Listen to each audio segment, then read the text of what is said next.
Bible మొత్తంలో 7 resonate so many times. You have to know the meaning of it. Number 7 అన్నప్పుడు సంపూర్ణతకి సాదృశ్యం, completion. దేవుడు సృష్టి మొత్తాన్ని ఎన్ని రోజులు చేశాడు?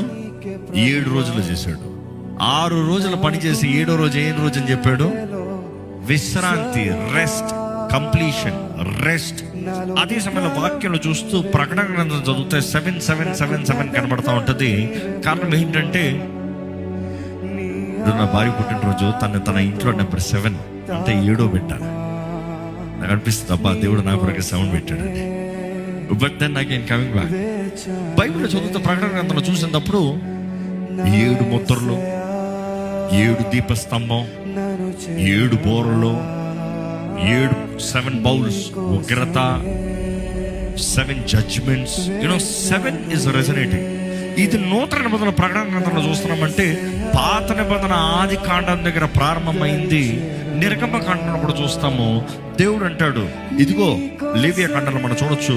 లెట్ మీ గివ్ లేవియా కాండంలో 26వ అధ్యాయంలో 18లో, 21లో, 24లో, 28లో, 26వ అధ్యాయం లేవియా కాండంలో 18వ వచనము, 21వ వచనము, 24వ వచనము, 28వ వచనంలో వీటిలో చదువుతూ మనం అర్థం చేసుకోవచ్చు.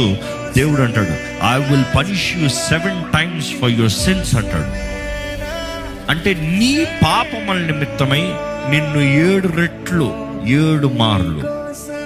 చూసి పాపము నిమిత్తమై కూడా 7 మార్లు అంటే అర్థం ఏంటి అంటే నీ పాపంను బట్టి నిన్ను 7 మార్లు శిక్షించాలి, అప్పుడు కంప్లీట్ అవుతుంది శిక్ష. So again you see this thing.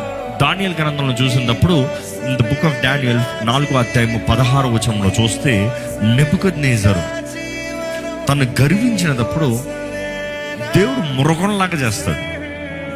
ఆయన మృగంలాగా అన్నప్పుడు he becomes like a beast for 7 times. ఆ 7 times అన్నప్పుడు it is the period of humbling. దేవుడు తనను తగ్గిస్తానికి ద పీరియడ్ ఆఫ్ హంబ్లింగ్. అక్కడ చూస్తే 7 times is also the 7 durations, prophetical signature. 7 durations, 7 years అనొచ్చు, 7 సంవత్సరములు అనొచ్చు. కీర్తనలో కూడా మనం చూస్తే 119వ కీర్తన 164వ వచనం చూస్తే రోజుకి 7 సార్లు నేను స్తుతిస్తానని ఉంటుంది. 7 times I will praise you Lord అని ఉంటుంది. వై 7 times అన్నప్పుడు you are saying I will completely praise you Lord. అది మీనింగ్. అంటే 7 మాత్రం నేను స్తుతించి వెళ్ళిపోతాను అని చెప్తాం కాదు, కానీ నిన్ను సంపూర్ణంగా, నిన్ను కంప్లీట్ డివోషన్, కంటిన్యూవల్ డివోషన్ నీకు చెల్లిస్తాను. అండ్ అదే రీతిగా సామెతలు 24వ అధ్యాయము 16వ వచనం, one of my favourite verse. నీతిమంతుడు 7 మార్లు పడినను మళ్ళీ తిరిగి లేస్తాడు. అంటే ఆ మాటకు అర్థం ఏంటంటే ఈరోజు చాలా మంది 7 మార్లు పడతారంట. నేను 1 సార్లు పడ్డా, 2 సార్లు పడ్డా, 3 సార్లు పడ్డా, 6 సార్లు పడ్డా, 7 సార్లు పడ్డా, ఇప్పుడు 8 సార్లు పడ్డాం కాబట్టి ఇంకా నేను లేకను. ఎందుకంటే 7 సార్లు దేవుడు పడతా లెగుస్తామన్నాడు. ఇలాంటి బోధనలు కూడా ఉన్నాయి, జాగ్రత్త.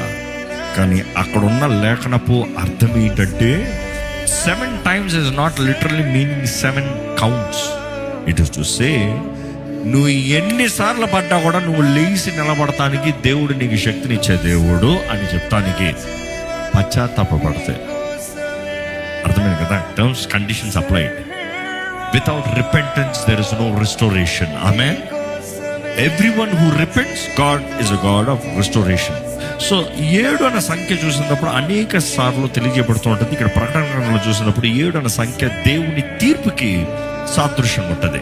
It is not random. దేవుడు అంటాడు, సంపూర్ణంగా నేను తీర్పు తీరుస్తాను. Completely I will judge this earth. Completely I will judge devil. Completely I will judge the nations. Completely అంటే చేయవలసిన the penalty has to be paid in full. Completion.